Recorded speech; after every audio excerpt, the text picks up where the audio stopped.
So I was thinking of our title from last week, French Me, Baby. And I was thinking, how many nationalities are there where the nationality sounds like a verb in English? Yeah, what like other countries French. can you use as a verb? I thought of Dutch. There's a lot of them for them. Dutchman? And a possibility is Thai to Thai. And ooh, that's... And I thought maybe Filipino could work too. I don't know. Filipino? You know? Yeah, to be Filipino. He was Filipinoed. I don't know. Something Filipinoed. I don't know. This brings interesting possibilities. It's kind of French. It's an interesting word.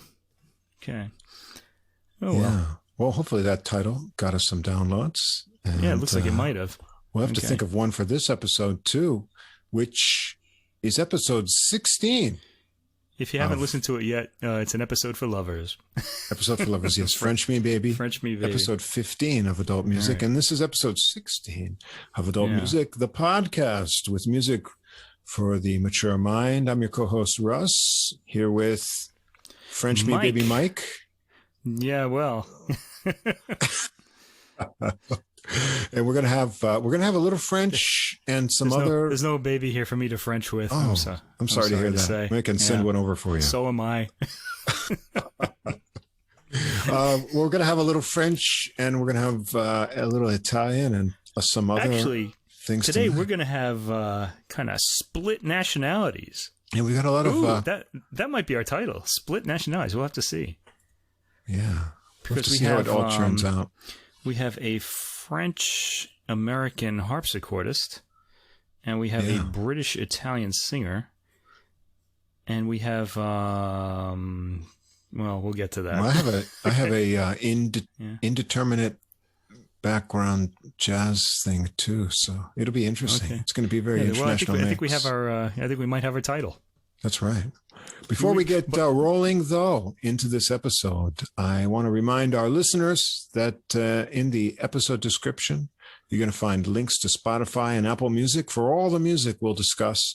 And at the top of the description is a link to the full episode playlist. That's all the music in one place on our preferred streaming platform, Deezer, where you can also follow us at username Adult Music Podcast. Now, if you can't see the full description or the list of everything on your app, because they all differ, please check us out on our host site, Podbean, where you can see everything clearly and catch all the links. And if you enjoy the podcast, please follow or subscribe on whatever app or platform you're listening to us on. And if you could give us a ranking or take a few seconds to write a review, it's going to help us get listed in the browsing category recommendations, which will help us grow our audience. We'd really appreciate that. And if you'd like to contact us directly with any comments or questions, please don't hesitate. Our email address is adultmusicpodcast, all one word, at gmail.com. And we'd love to hear from you. Yeah, and in fact, it's listed on the Podbean website. Yeah, it's on the Podbean. You can get it there. Yeah, check out Podbean. We've heard from a few people. We've got some interesting comments. That's right. And we've got some, well, I'm not going to give it away, but the next couple of weeks are going to have some really interesting things happening here. Yes, so some stay tuned. Excitement happening at Adult Music. Yeah. Adults want to have fun, too. We do. Fun isn't just for the kids. We're having fun. We're still kids at heart, but we live in the adult world, so... Yeah. Oh, by the way, just for listeners who want a little insight into how the podcast operates, generally after we finish recording, we sit around for like anywhere from 10 to 30 minutes trying to figure out a title for that week's podcast. That's right. And often don't come up with one until the next morning. Yeah. We don't stay up all night. I mean, but... sometimes we have title regret. Not that our title was bad, but we thought of an even better one. Yeah, that happened once, but that's okay. We'll save that one for... Okay. That I one know will which come one up you're again. talking about. It'll come up again, definitely. We'll definitely use that one. Okay. Right. So, as we usually do, we start things out chronologically. So I think we're going to go to the Wayback Machine and kind of. Yeah, kind we're not of, as not way too back far as back. Josquin this week, but Yeah, not that far we're back. back to Baroque. Pre-piano the days, Baroque era. anyway. Pre-piano days. In fact, we've got a magnificent instrument to listen to on this recording. This is a recording by Justin Taylor, who was a French/American harpsichordist. And it's called La Familia Ramo. Now, if you go to Wikipedia and you look up Justin Taylor, what comes up is Justin Taylor is a fictional character from the American-Canadian Showtime television series Queer as Folk. Well, we are not talking about that Justin Taylor. That's a different Justin Taylor, yeah. Yeah, and so is Justin Taylor, businessman, the American businessman, who also comes up on Wikipedia. Justin Taylor, the harpsichordist, doesn't seem to have a Wikipedia page, which I'm kind of disappointed about. Get on that, Wikipedia. I guess what they're going to tell me is that I should write it, but I don't know enough about him, actually. Yeah. Anyway, Justin Taylor has released, this is La Familia Ramo, is his third release for Alpha Records, and the previous two were, the first one was pretty excellent. It was all Scarlatti sonatas, and then there were György Ligetis, the 20th century composer György Ligetis, very bizarre. That's a big leap. That's a big leap in material. A big leap in time, too, but his three harpsichord pieces that he wrote for the instrument, which are really interesting. One of them is I can't remember the names of them, but one of them is called Hungarian Rock, and that's pretty cool. You don't really hear a harpsichord, kind of piece like that very often. Yeah.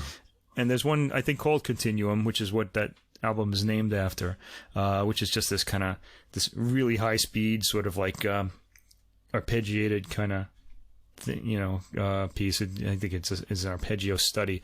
After that, he did an album called La Famille Forqueray. Now, we did Forqueray's music last week when we did Forqueray Unchained, right? Yes. But that was Antoine Forqueray, the father. He featured the entire Forqueray family on that one. That was a really magical recording. Highly recommended if you like the harpsichord and want to hear that. Anyway, this week he goes for La Famille Ramo. Now, Jean-Philippe Ramo is the most famous Ramo, a very famous composer for the harpsichord. And if you follow this repertoire, his works are pretty well known, and there are one or two of them on this album. But it also features works by the rest of the well, not the rest, but a few other members of the Rameau family who I've never heard of before. So this is kind of interesting discovery for me, as well as two homages, to the great composer, considered to be the greatest keyboard composer ever, I guess, at that time. Okay, he's certainly in a crowded field these days. Yeah. Anyway, so we have Justin Taylor playing this magnificent instrument. It's the harpsichord that's in the Chateau of Assas in the Occitanie region of southern France. It dates from the first 30 years of the 18th century, so it's not a copy. It's the original one, obviously restrung. I mean, and Rameau himself may have played it. We don't know. Okay, but it's that old. It's old enough for him to have played it if he was there. Okay. Now, this instrument makes this really gorgeous chimey sound, and it also seems to have like a mute or a damper or something, not a pedal, but like there's some way to quieten the strings where you can do it without making any noise. I've played harpsichords before, not professionally, of course. I just happen to be lucky enough to. They'll often have like two keyboards, one's loud and one's quiet, right. Or there'll be some kind of like little stick that you pull out that kind of makes the only different strings get struck or things like that. I'm really curious about how this instrument works, because there was some really startling quietening of the material. Incidentally, if you're not familiar with the harpsichord, it really only makes one sound. You can't make it get louder or softer unless you have that feature built into the instrument. A plectrum pops out when you press the key, and it plucks the string like a guitar. All right, and so it always kind of plucks it with the same force, so it always has the same sort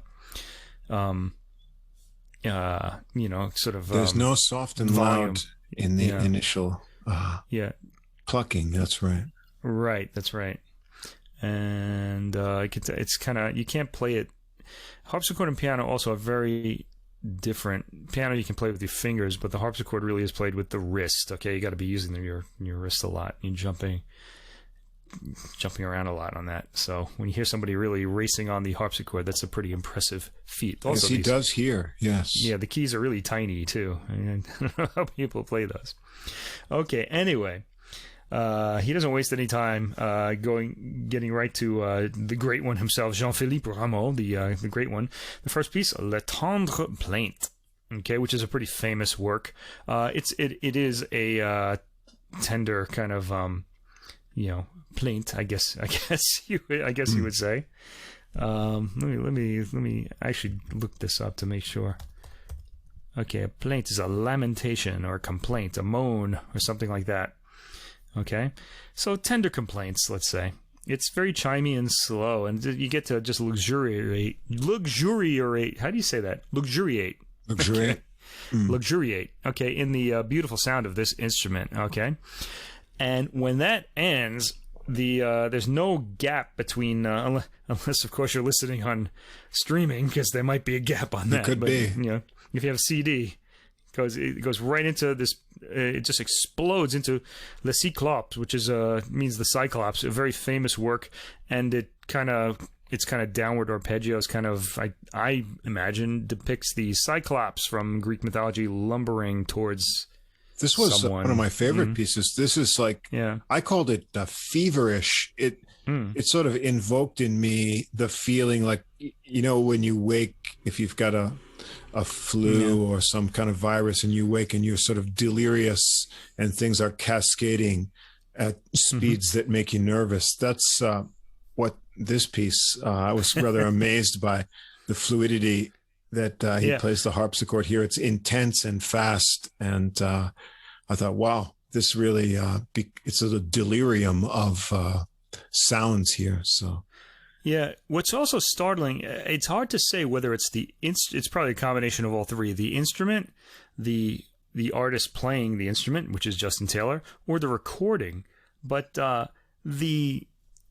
every note just stands out on its own. It's pretty amazing. It also, on the harpsichord, the way, the timing with which you press down the notes can kind of make it slightly clearer or blurry. It's a funny instrument. Like, there are effects you can get on it depending on, and they're all kind of have to do with timing.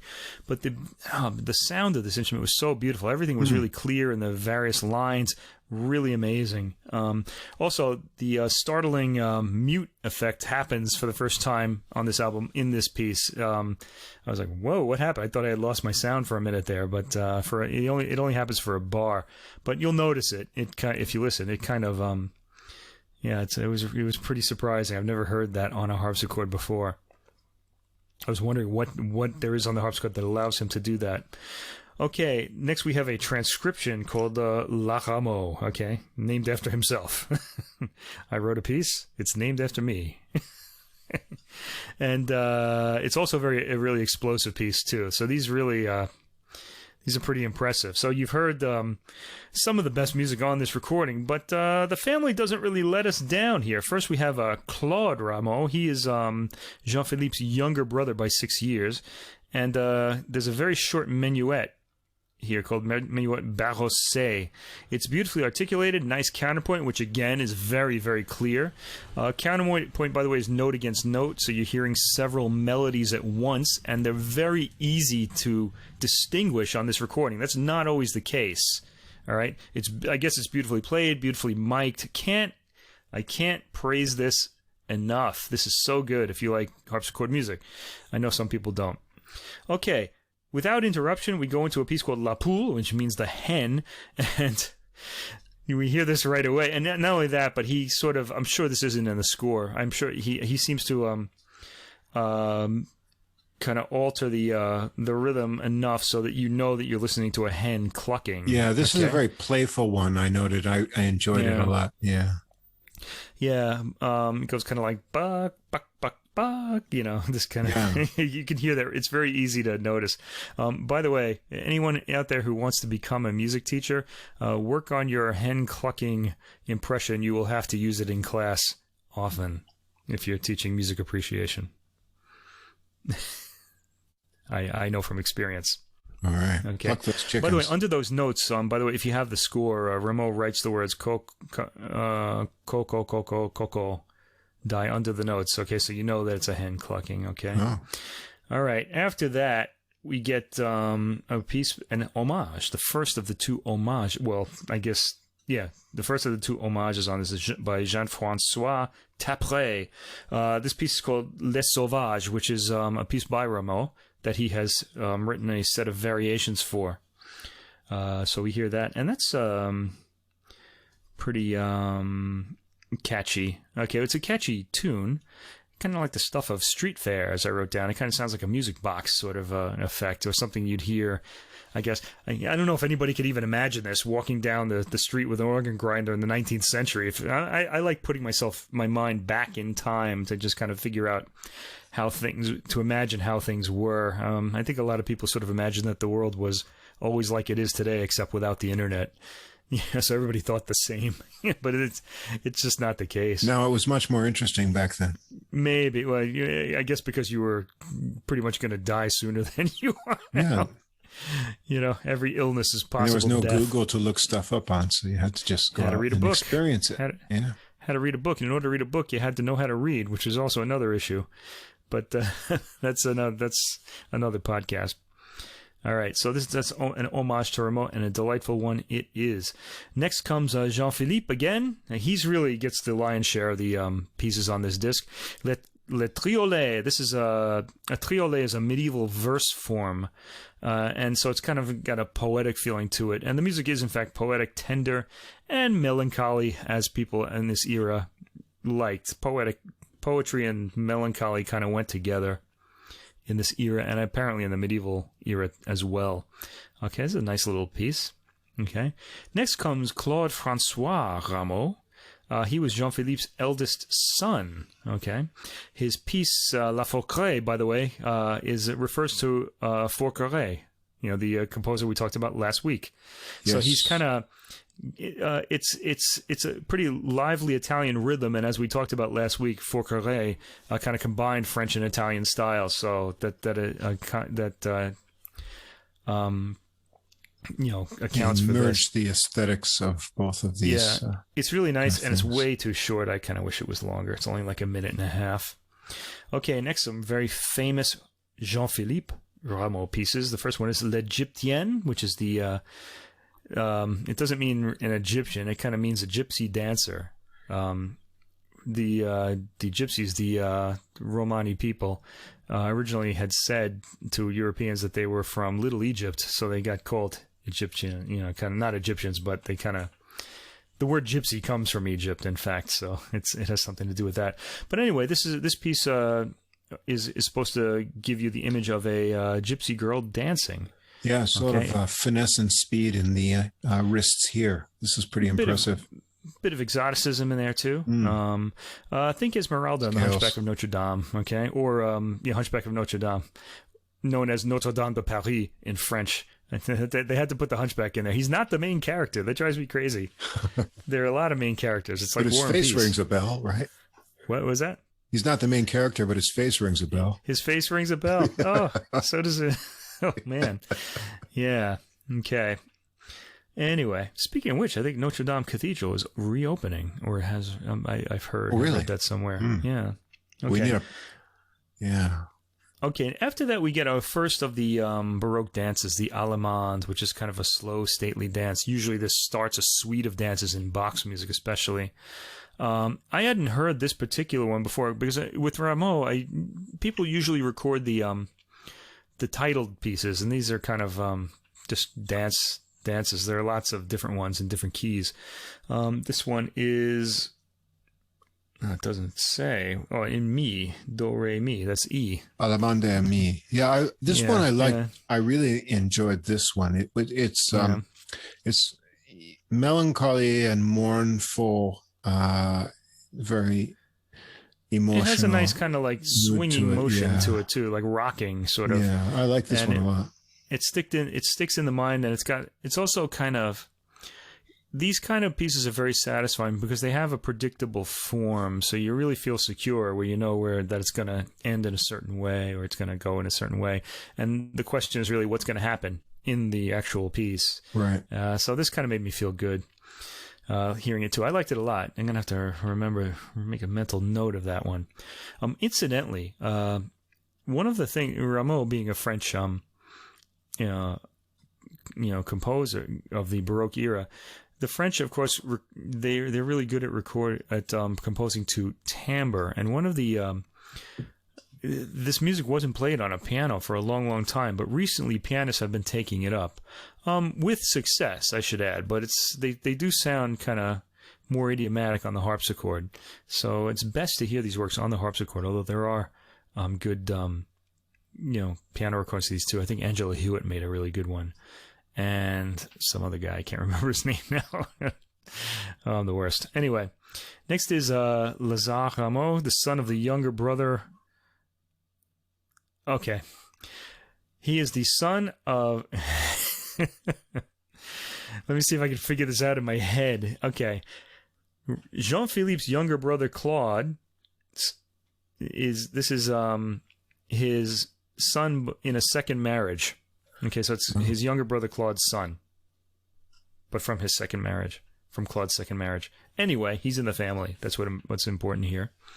This work has a really different texture from its surrounding works and really stands out. There's some nice programming here. It's a sonata, first of all, the only one we have on the recording. Now, a sonata in the Baroque era just would have meant a piece that isn't sung, that's played. It didn't have the meaning that it had in, like, when Haydn and Mozart came along, when it suddenly became two themes or, that get developed and repeat at the end. All right. So this, in fact, has a rondo theme to it. It just keeps repeating. Yeah. A rondo, it's an Italian word. It means round. And if you know what an English round is, it means that theme just keeps coming back.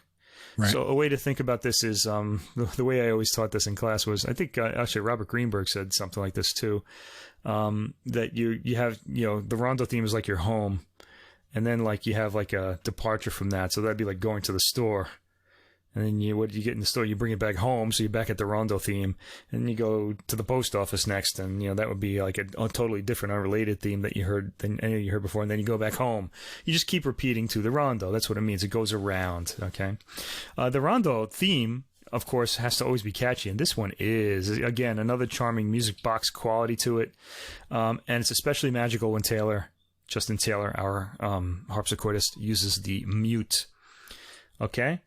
Next, we get to Jean-Philippe Ramo again. He's going to finish off most of the program. Le rappel des oiseaux. So the birds. How would I say this? I don't know. Okay, rappel des oiseaux, a call to action for birds, basically. Okay, the calls get more insistent as the piece progresses, and the harmony becomes more thickly layered. And then we get three formal dances: an allemande, a courante, a sarabande, which I really loved. The sarabande is a very stately, slow dance, considered to be erotic by the people in the Baroque era. It was banned in several places in Europe for being a little too suggestive, though I'm sure it was nothing like Cardi B's WAP. But it must have been desensitized because I didn't make any erotic notes about this. Yeah, I think it's the dance, not the music that was erotic. Right. I think. Yes, but there's no video for this these one, people wearing like hoop skirts and big dresses and stuff. So there was whatever suggestion you could draw out of that. I mean, these people were very different than we are. Yeah, well, okay, but beautifully performed here, and I really liked that piece a lot. Yeah. And then it ends with a gavotte and double, and I like this one a lot. The left-hand lines in this are really amazing. The counterpoint and we should mention this. This harpsichordist has some technique. Okay, I would say, by the way, that this is one of the, if not the best harpsichord recording that I've ever heard, or certainly one of the best. But there's a problem. Okay, the very last work on the piece is Debussy's Hommage à Rameau, which is a very famous piece from his Image Book 1, and it's played on an Arad piano from the 1890s. Okay, Justin Taylor playing the instrument. Also a period piece, 1890s piano.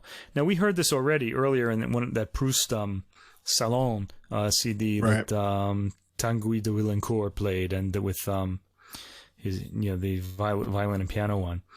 All right, and unfortunately, Justin Taylor is not really a pianist. I mean, he plays it well. It's fast, and he's kind of heavy-handed as a pianist. This piece has a lot of poetry to it, and it's been well served by a lot of other pianists, among them Jean-Philippe Ramo, who we both really like. Yeah. But here, it comes across heavy-handed and a little unsubtle, shall we say. It was interesting to hear, though. I've never heard it played this way before. The lines, I think Taylor is trying to connect the melodic lines a lot more than other pianists do. The more poetic pianists like to let the sound tell the story, the sonority, the timbre. Okay. Yeah, this piano is very. I mean, it's an old piano. It has a very dark sound, so it doesn't really have a lot of overtones. It's sounds like it's got a blanket over it or something. So. Yeah, but I think that might have been the sound of the time. Yeah, I'm sure it was. Yeah. Yeah. So, but this performance, I thought. The problem, okay, it's not a bad performance, I guess. I thought it was heavy-handed, but the problem is with the exciting and the gentle and the just this compared to what we've already heard, this really just kind of lands with a thud. I felt like. Okay, so I didn't think it was. I mean, I understand why he put it there. It's an homage. It has to do with Rameau. He wanted to include it, but I really feel like this would have been better as a harpsichord only recording. I mean, you could program it out if you like. I'm perfectly happy to hear it, but it just kind of leaves the whole CD's over, and you're not really floating on a cloud when it ends. But you should be. This is an excellent album for harpsichord fans.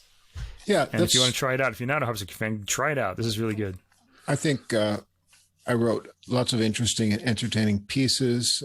However, this is a big harpsichord sandwich here, 78 minutes of harpsichord, which might be a bit much. So you might want to break it up and listen to a few at a time. Yeah, that is a lot for seasoned pros like me too. One timbre, one instrument for more than an hour. It can sort of, your sensitivities can be diminished. So you might want to spread it out over a few listens so that you're attentive to the subtleties, because there are a lot of interesting things to listen to on this recording. Yeah, it's a big project. I'd love to hear this instrument live, actually, which I'll probably never get the chance to do. This particular instrument, it sounds beautiful. Now, one thing you have to understand also about harpsichord recordings is they never sound like a real harpsichord.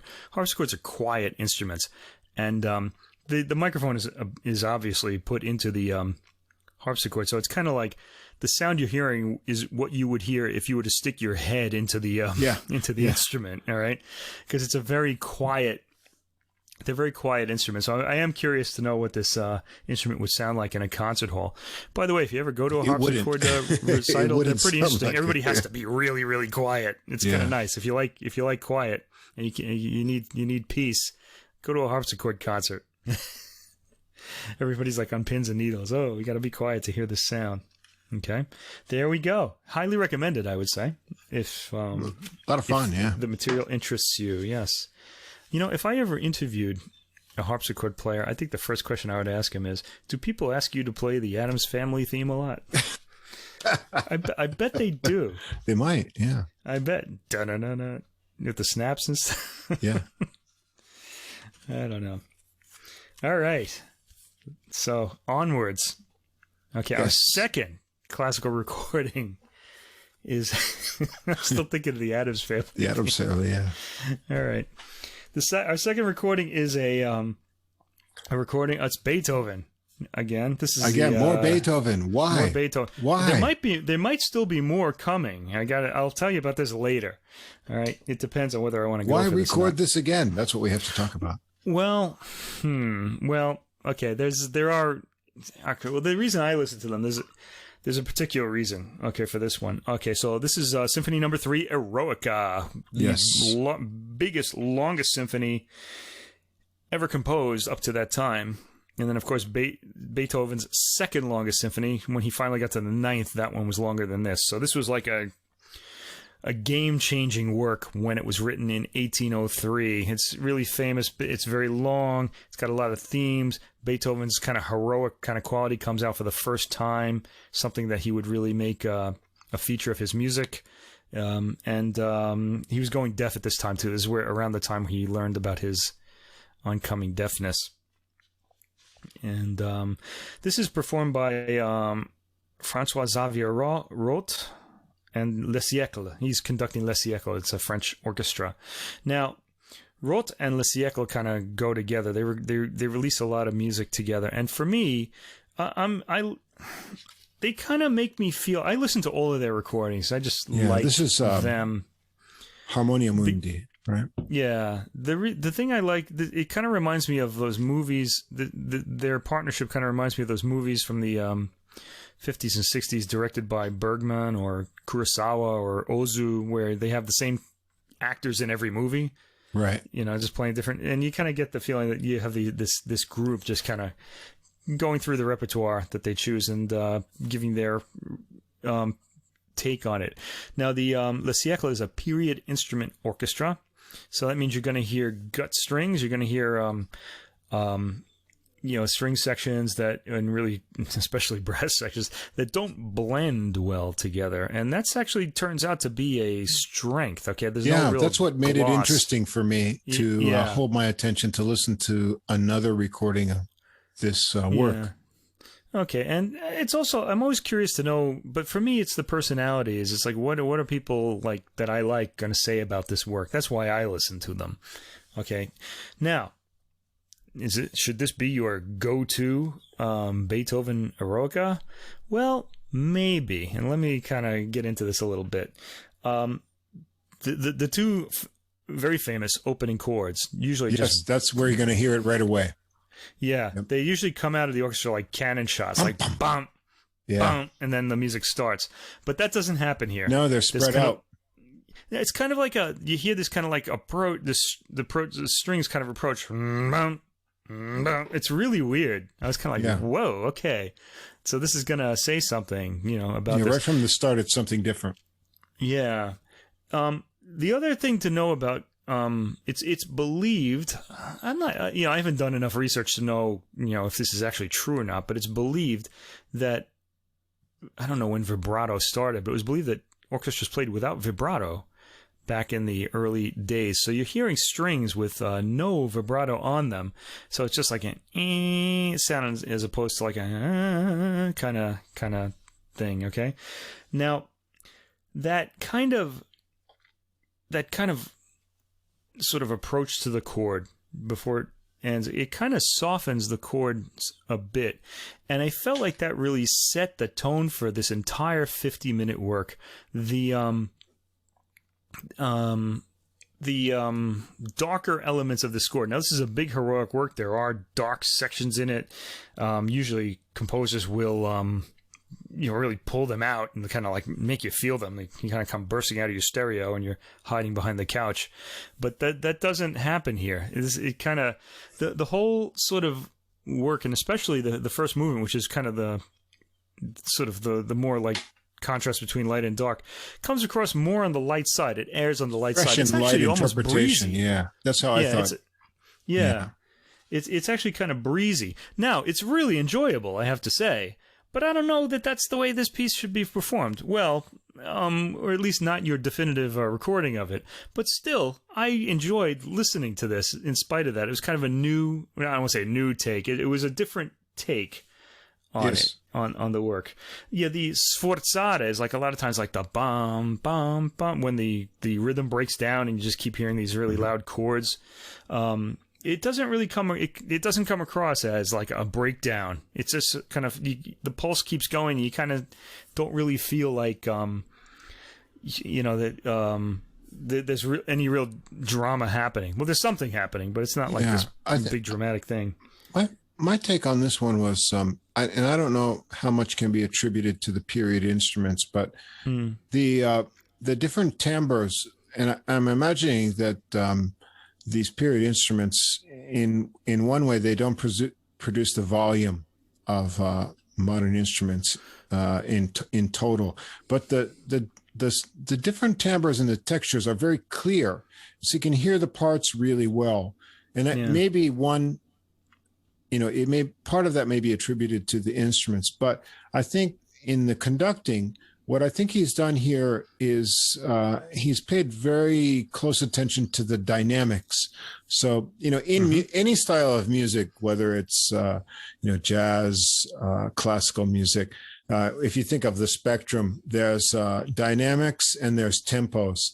And some people think okay, there's soft and loud and there's slow and fast, right? But no, there are many, gradations between those things, and in finding just the right tempo and just the right dynamic. And what I've thought here also, in addition to the interesting tonal qualities of the instruments that are very clear in the recording, he pays very close attention to the dynamics. So there's not just loud and soft here, but when it gets loud, it doesn't, as some conductors do, sort of just all the loud sections are really full on. Here, he discriminates between the loud and then the very loud sections. And so there's a lot of contrast, and the dynamics you can really appreciate throughout the piece more so than other recordings. So I really appreciated, that it gave, sort of a more graded performance along, the curve of how things develop through the piece. And I enjoyed that a lot. Yeah. One thing that the conductor says, this is a French orchestra, remember? So here we are in France again. So France playing a German. Okay. We'll get to that in a minute. He said that he streamlined the number of strings while using 5 double basses. He says is a typically French characteristic to increase the ratio of instruments in the lower register, which produces a more rounded sound. I always say it produces a bit of a darker, more muted sound, actually.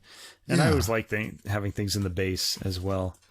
One more note that they gave us in the booklet, which is a nice thing about CD. You get a booklet with it.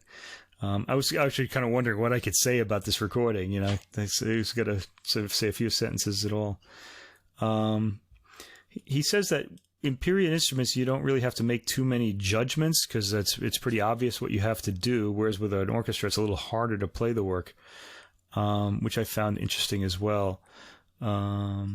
He said that Beethoven's tonalities, which were exotic for the time, produce a ghostly color on instruments of his time that they don't produce in a modern orchestra, which I found interesting as well. Now, I'm not really sure I was able to register that, either because my ear isn't subtle enough, I don't conduct these kind of orchestras, or at this point I've heard so many period instrument performances of this work that I just got used to it and don't even notice it. But this kind of sounded breezy to me. Even the Funeral March second movement, it wasn't breezy, but it wasn't really as dark as it can be. Okay, then we get to the third movement. And I really want to just head ahead to the fourth movement, which was kind of like a theme from... he sets a theme from Creatures of Prometheus, which kind of forms from nothing. Creatures of Prometheus is another Beethoven work that he had written before this or at the same time. And the whole piece really aims towards, I think, this fourth movement and his interpretation more so, because the fourth movement is really a cheerful kind of like celebration, and I feel like he's been hinting at that since the opening 2 chords, and I thought that was a little odd, but I don't know, interesting certainly, and a comfortable listen. My big sort of how would you say, my criticism, let's say, is I'm not sure this piece should be a comfortable listen, but then I say, well, why not? Maybe people will get into it more if it's just easier to listen to this way. Okay, I wasn't on the edge of my seat with drama, but I enjoyed this recording nonetheless. You want to say anything about the rest of the Beethoven? Oh yeah, it's like I said, I described it overall as fresh and light, and like you said, whether that's what you want in Beethoven or not. Depends on your taste. However, the clarity of the instruments and the different dynamics I thought are well worth a listen. And we've got one more piece at the end of it too, right? We do, yeah. Now, this is Harmonia Mundi, the label that released this album. This is part of their Beethoven 2027 series. Now, what that means is 2020 was the 250th anniversary of Beethoven's birth, and 2027 will be the 200th anniversary of his death, because he died in 1827. So between those years, between 2020 and it'll end in 2027, they're going to be releasing all of this Beethoven. And one of the things that François-Xavier Roth is doing in his contribution is pairing Beethoven with a French composer. And the French composer in this case is Etienne Nicolas Méhul. Etienne, there's a name for you, huh? That's his first name.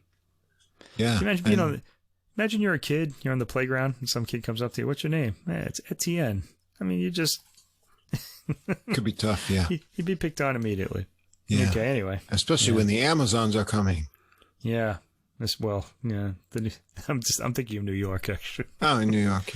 Yeah. The Amazons, that's because this is a overture to the Amazons, or La Fondation de Thèbes, the foundation of Thebes, the Greek city. Yes. An opera that Méhul wrote, and that Napoleon. Now, there's a Napoleon connection here too, because the Eroica was originally going to be dedicated to Napoleon until Napoleon crowned himself emperor, and then Beethoven famously scratched his name out of the score and just made it to a hero. You know, I could see that happening again actually in 2021. But the Méhul piece, Napoleon and his second wife were present at the performance, which did not go well, unfortunately. But the piece, the opera itself, is very good, and the overture is really nice. It's very actually Beethovenian, despite it being by a French composer. So it fits in here really well. Yeah, it starts with this really ponderous, powerful, kind of slow introduction, and then gets a little breezier in the main theme of the overture. It's kind of an odd... It fits in well. It's only a 6-minute work, so it just kind of seems like an add-on after the very long Eroica. But a nice discovery. I wouldn't mind hearing the whole opera, actually. I kind of like this rediscovery of things lost. Things that didn't make the repertoire. Yeah. You know? All right. Okay. Next, we have an album that made my little Italian heart go pitter-pat. Oh, no. This is the debut recording of Freddie Di Tomazo. He's a British-Italian tenor called Passione. This is the same name that Luciano Pavarotti gave of one of his recordings of Neapolitan songs. Okay. Now, De Tomazo claims as his inspiration a lot of Italian singers, but mainly Franco Corelli. Franco Corelli from the 60s and 50s was one of these highly passionate singers that sang like an animal. And De Tomazo has that kind of passion too. Okay, in this recording, he's trying to bring that singer back. And I got to tell you, this is, if you like opera, this is an exciting voice. We haven't heard a voice like this. Well, really since before Pavarotti. Pavarotti had a different... He was a spinto too, but he had a kind of a very recognizable voice. This is new. It might be recognizable, but it sounds... There's a lot of that Corelli fire in it, I have to say. And Corelli really just sang with this red-hot passion. You know, if you want to know where that Cardi B WAP came from, it came from her listening to a Franco Corelli album. I'm sure of it. Okay. Anyway, this album is more of a calling card, I think, for this singer. He's really laying down his credentials, and he starts this right away. Incidentally, he's British Italian. As I said, his dad was from Puglia in Italy, and his mom is English. His dad died when he was 18. Okay, these are popular songs. A lot of them are Neapolitan songs that will be familiar to you from Corelli and other Italian singers like Pavarotti, Mario Lanza, remember him? Oh, yeah. And people like Mario Del Monaco, Giuseppe Di Stefano, Enrico Caruso. You know, they all sang these songs. So he's really kind of putting himself, in the company of the big guys here. Okay, and this album is really, like I said, it's a calling card. It's not really much of a program unless you love these songs, which I do. It's going to be hard to listen to this all the way through without stopping, because it's just one big, hot, passionate song after another. All right. And it was recorded, it was recorded over a period of 5 days, 16 songs in 5 days. I guess I could see that. You couldn't possibly do this at a single concert. It's just too draining. Okay. So we start. The first piece, I should get this booklet out here. The first piece is a piece that many people might remember from Pavarotti's album Mamma. It's called Addio Sogni di Gloria, and boy, what a weepy lyric this is. It's really, we start off with super depression here, and passionate singing though. This is oh boy, yeah, like I said, Franco Corelli, Mario Lanza. Okay, this song is about the singer longing for the lost paths of his youth. He's looking at his old student desk and lamenting the fact that he got old. I don't see myself ever doing that, but it's the song, not the meaning, really. That kind of, the voice is really what makes this work. Okay, and he also has this way at the end of, he kind of quietens his voice again just to extract that tear. It's really nice. Okay. After that, we have the first of a few songs by Francesco Tosti called Mare Chiare, which is a very famous Neapolitan song. Mare Chiare is a section in Napoli, and this is more of a love song. Tosti, by the way, the writer of this, spent a lot of his life in England. He was born in Italy, spent his life in England, and he was Queen Victoria's singing teacher. He really made his way up in society there. Okay, King Edward VII even knighted him.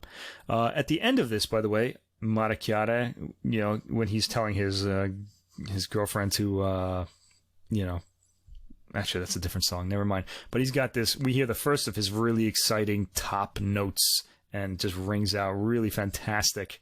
If you like this repertoire, you really have to hear this recording. It's really good. Okay, next we have Tosti again. This time this is an Italian song. It's not in the Neapolitan dialect. L'alba separa da luce l'ombre, lyric by Gabriele D'Annunzio, the famous fascist poet. He was a great poet, though, despite being a fascist, I have to say. Okay, the brief tunes, how he finds our hero possibly committing suicide. Oh, this is what Italian songs are all about. Or at least dying for a love that won't return. But he seems to be, this is this positive theme of sunlight at the end. Next comes a song called Lolita, composed by Arturo Buscapella. This was made famous by Mario Del Monaco, and they use the arrangement they used on his recording here. It hasn't been heard since 1962. Okay, and this rather Spanish-tinged song, it's got castanets in it. It's about a man with a passion that only his Spanish lover can quench. I know the feeling. Wow. All right. Next comes a song by Eduardo Di Capua, Ite Voria Vazà, I Would Like to Kiss You. Another very famous Neapolitan song. Di Capua, I think, is the composer of Torna Sorrento, which is not on this album. Okay, but he's got a few great songs to his name. In this particular piece, there are a lot of longing ritardandos. Okay, Pavarotti sang this straight. De Tomazo tries to extract more kind of emotion out of it in these ritardandos. I'm not really sure that I liked that much, but I'm familiar with the Pavarotti recording, and he may be referencing someone else here. I don't really know a lot of the older performances of this. Next comes a song by Rodolfo, another famous Italian song by Rodolfo Falvo called, say it with me, listeners, Di Citancello Vuglia. Another great top note at the end of this very well-known Neapolitan song. Next comes the title track, Passione. Pavarotti titled an album after this song, too, and sang it as well. I tend to like Pavarotti's versions better just because I'm so familiar with them. These are new. The next one is probably the most depressing song on the album, Fenesta che lucive. This is the oldest song on the album. This comes from the early 19th century, probably around the 1810s or 1820s or something. The song is about it's a light in a window that isn't on anymore. The light, the title means the light in the window. The light in the light that was in the window was no longer lit, and he finds out it's because the woman that he loved has died. He didn't know about it, and so he's all sad about that. How old was she? I don't know. She must have been pretty young, I think, in these days.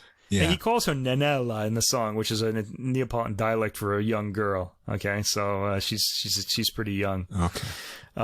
But of course, just learning that she's died isn't enough for an Italian song. He has to go to the church and look at her dead body and imagine the worms coming out of her mouth. This is in the lyric, now that she's dead, because we have to really suffer completely.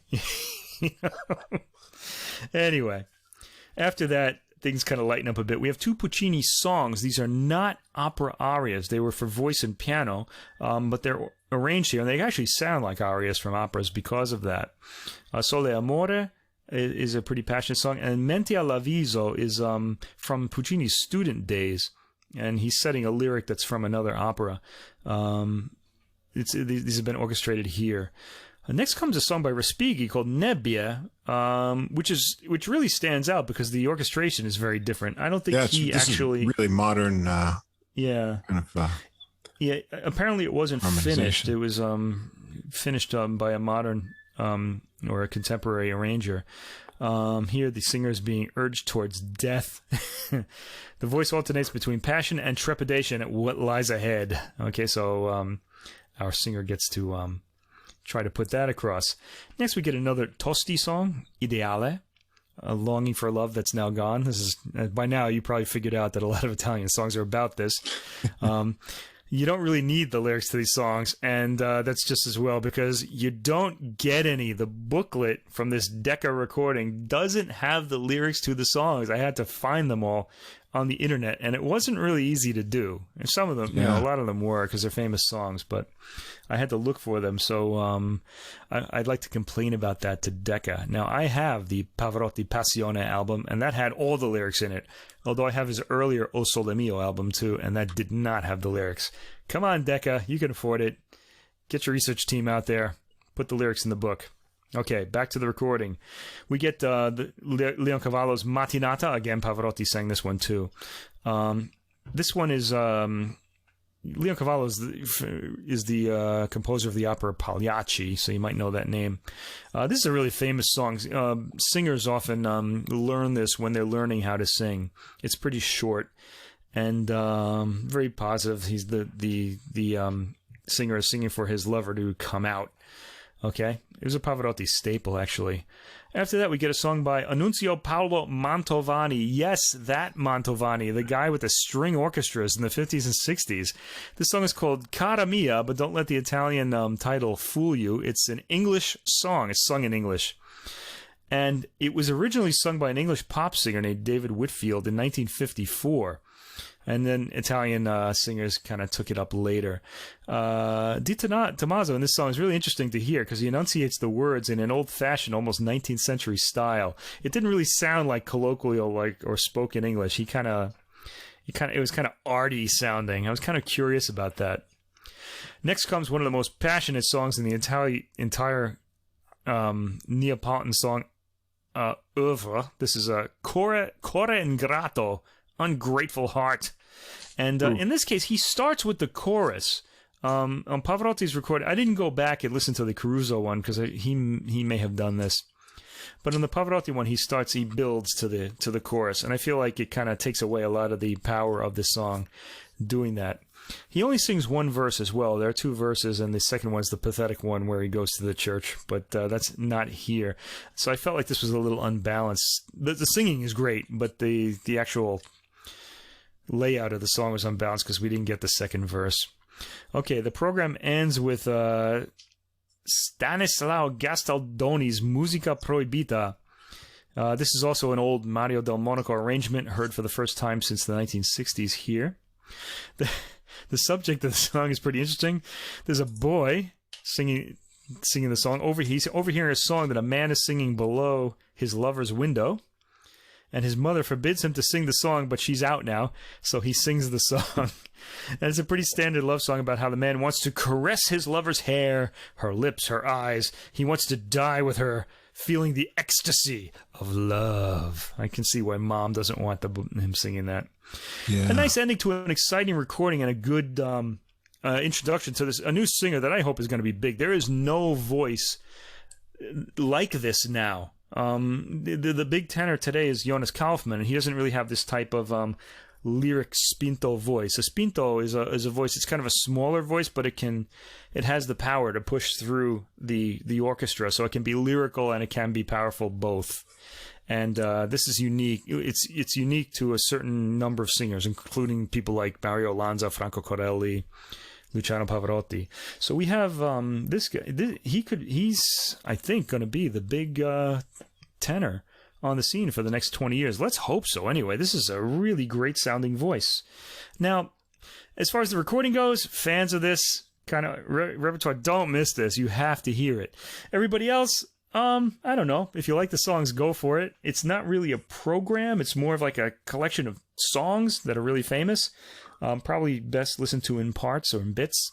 I listen to it all the way through because I love every one of these songs. Anyway, there you go. That's my Italian American, totally biased opinion. All right, my non-Italian perspective on this one. Yeah, it's dramatic, very dramatic music. These songs, might say overly dramatic. Yeah, overly dramatic. I'll say it. But inside of that, really fabulous melodies. Of course, yeah. And the good point about my opinion of De Tomazo is that he's a fabulous voice, but what I really liked is he's got the subtleties to pull out all of the emotional range in these pieces. And by that, what I mean is when it's appropriate, he's not afraid to sing very softly.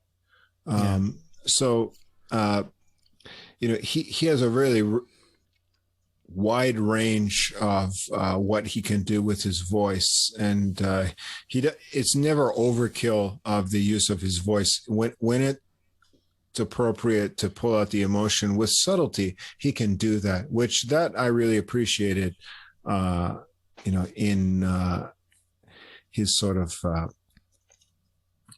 toolbox of things that he can do with his voice. So I really like that.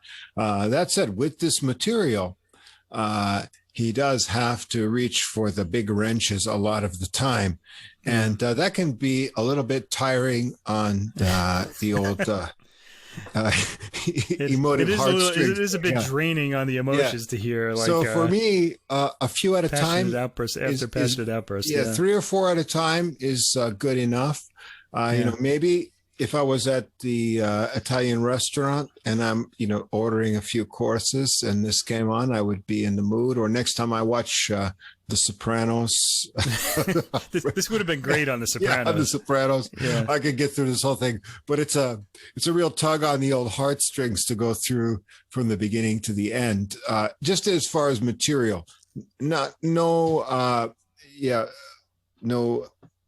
sort of bad marks on his voice. Yeah, fabulous voice. And like I said, I appreciated his palette of subtleties as well as being able to really crank it up. He's got the full toolkit of what to do with the voice. I actually like to hear him on some other material other than this, where he doesn't have to sort of wrench himself with all of this emotional outpouring on things. I'm sure we'll hear him in an opera soon enough. Yeah, I'm sure. Yeah, on a single part or something like that. But the nice thing about this, though, is the album is a bit of a throwback to those days in the 50s and 60s when you had singers like Franco Corelli, Mario Lanza, Giuseppe Di Stefano, all these people around. And he uses a lot of the arrangements from that. He wants some of that glamour that, And he does not disappoint on what you expect from from that material. That's for sure. Yeah. Yeah. So if you're interested in this, must hear. Okay, for those who like this repertoire. Okay, so we're about to get to the jazz, but before we do that, I just noticed that I have this foam condom on my microphone that I didn't take off at the beginning of it because I used this during the week. So I've been watching that. Yeah. Yeah, you should have done that. I'm going to take this off now, so if you hear this, it's kind of because I think it'll sound better without it. Okay, there we go. Oh. There it is. It's off, and now I can impregnate minds. So suddenly I feel so much closer and intimate with you. I'm sorry I went through that whole bit with this kind of. I hope it didn't muffle or anything, but you should have taken that off before the De Tomazo. I really should have. Well, he's what inspired me to take it off. Actually, yeah, I'm sure he may do that in the future. Yeah, he's going to do that to a lot of the ladies, I'm sure. Yes. He's not a bad looking guy either. Judging from the cover, he's a little on the heavy side, but still, he's got those kind of nice. Cut Italian looks. Yeah. Franco Corelli, his hero, was a super handsome guy too. He had all the ladies swooning. Yeah. Anyway, that's going to happen here too. Well, I still feel so much safe with the pop shield in front of my mic, even though you've removed your sheath. I've removed my sheath, but I do have a pop shield, so I'm okay. Okay. That's right. So no plosives will affect anything from here on. Yeah. Well, this week's jazz is not selected to any theme other than what has just come out and what I thought was very interesting. So first of all, we have an album called Summer Changes, and nice title as we're going into summer here. This is on Dot Time Records. And why I picked this one, I was intrigued. As a trumpet player myself, one of the trumpet players of old who I would often listen to was Chet Baker.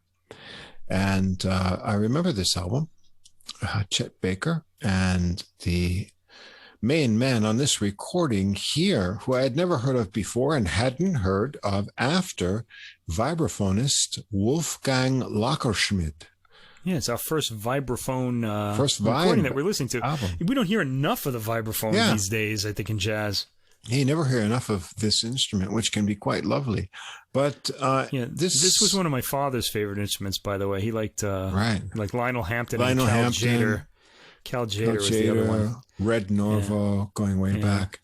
And I had heard this recording with Wolfgang Lackerschmid and Chet Baker, which has been, I think it's recently re-released by the Dot Time label that goes, there's actually two, I don't know if they recorded them all at once and then released them as two different sessions, but they go back to 1979. I think there's two recordings called Ballads for Two, which is the one I heard, and then another one that is called Quintet Sessions with other players, but particularly the Ballads for Two with just vibraphone and, Chet Baker's mellow playing of that time in the late 70s was really a haunting and interesting selection of material. And so I had remembered that name, and then I saw there's a new release by Wolfgang Lackerschmid, and I thought, well, this is worth checking out. And here he is with sort of a American group of well-known players. Mark Soskin on piano, who's played with just about everyone, and I think he's associated with Manhattan School of Music. On bass, Jay Anderson, and drums, Adam Nussbaum. So big names in the U.S. New York jazz scene. And here with the vibraphones of Wolfgang Lackerschmid, who was born in Germany in 1956. And he's well known in Germany as a vibraphone virtuoso and also as a composer since the 1970s. He's done a lot of composing for various settings. He's played on over 100 recordings, not only Chet Baker, Lee Konitz, Larry Coryell, Buster Williams, Paquito de Rivera, has a good resume of recordings. And he was also a participant in various vibraphone summits since 1978 with Milt Jackson, Bobby Hutcherson, Dave Samuels, and others. And so this album comes out sort of on the heels of these re-releases of the Chet Baker sessions. And it was recorded in 2018, but just released this year in 2021. So I thought, well, we haven't heard Vibes. And I remember this recording with Chet Baker. And I thought, well, let's check it out. And I was not disappointed. The overall mood is very mellow and subdued, but there are some really interesting burning parts and nice things that go on here. So we start out on this recording with a tune called Half the Way. And I'll mention that most of this are original compositions by Lackerschmid. And he's a very good composer. He creates when you hear his tunes, you'll think they become memorable right away. There's just 2 cover tunes in here. And so his original compositions are really good, which we start out with Half the Way. And it's a 5/4 swing. So 5 beats per measure, which is unusual, but you get right into it. It's a nice minor melody, and you get to hear his lovely vibraphone sound. Yeah, so the 5/4 is divided into 3 + 2. There's like an accent on. Yeah, it's kind of it's kind of interesting how it just kind of keeps. Yeah, it keeps you moving along, moving along. One thing that's interesting about this, maybe overdone, it depends how you listen to it and what you like, but the vibraphone is panned rather extremely with the high register in the left and the low in the right. So as this kind of drives me crazy. Yeah, it drives me crazy when they do it with piano too. But it gives the impression, depending on where you're listening, that the vibraphone is maybe like 20 feet long. When I was listening to it on my big speakers, it was like, oh man, he must have really long arms to play this vibraphone. It's the same thing when they, pan I feel like drum. you have to put your speakers closer together. When they pan drum cymbals, and they have the cymbals panned to the extremes. I don't know about that choice. Otherwise, the sound quality is nice. But he plays a relaxed solo with bursts of speed in some places, and a really nice original melody in this difficult time signature. And got a little drum break, a nice piano solo, and a nice ringing ending that the vibraphone can provide. And so, a nice start with an original tune. Then we get the... that 3 + 2 rhythm, by the way, reminded me a bit of... who did it remind me of? The Time Out, Dave Brubeck. Yeah. Right? It kind Take of put me in mind of that right away. Yeah. That's the iconic 5/4 piece, right? 1, 2, and then 1, 2, 3, 4, 5, and then you get it there. Yeah, so that's sort of in that kind of vein. And then we get the title track, Summer Changes. And this is a waltz tune. It's a gentle waltz, but they also sort of go into a quadruple feel over it. So it's not strictly a waltz. Then they play sort of cross meter with some figures that are in 4. So it mixes up the rhythm. It still creates an overall nice relaxed feel, and very nice relaxed solos on the vibraphone and piano. Another original track for number 3, Lemon Moon, and this starts with great title. Is this his original? Yeah, another original. Great title. It starts with a catchy riff that's on the vibes and then repeated in the bass. This one's an even beat tune, not swing, but it matches the nice happy melody. And we get some rhythmic vibe and piano solos. And by this point in the album, you'll see that his style is a very mellow, soft mallet style. It's more like Red Norvo, if you go way back, or Gary Burton, rather than the aggressive sort of style of Milt Jackson. So he's on the laid back style. So you have to look for the subtleties in his playing. This is my favorite track on the album, by the way. Oh, you like this? Yeah, it's a nice one. It's a beautiful melody, and it's also the tempo that they choose kind of allows the melody to it's just perfect for the melody. Yeah, it just kind of allows nice. it to just bloom into the ear. It's really nice. You don't have to do any work. It's all right there for you. I liked it a lot. Yeah. Number 4 is another original one, Mother's Dream, and this starts with a nice solo piano intro. And then we get the melody on Vibes. And yeah, it's a really nice melody. His original compositions are great. Then we get our first wood bass solo. It's a very woody, nice tonality here. You can almost taste that wood. Some more vibes. And what I like on the solo here, which Lackerschmid is really nice at using both grace notes, because he's never really showing off his technique for show. He's always about constructing great melodic solos, but he does put in little grace notes and ornaments very well. Mm-hmm. And that's here. And then in this tune, you also get a feel for his use of dynamics. He's very subtle, and he has not just soft and loud, as we were talking with the Beethoven, but various gradations that he uses to build his compositions in his solos. He's a very mature soloist. After that, number 5, we've got a tune called We Ain't No Magicians. And this is dedicated to vibraphonist Bobby Hutcherson.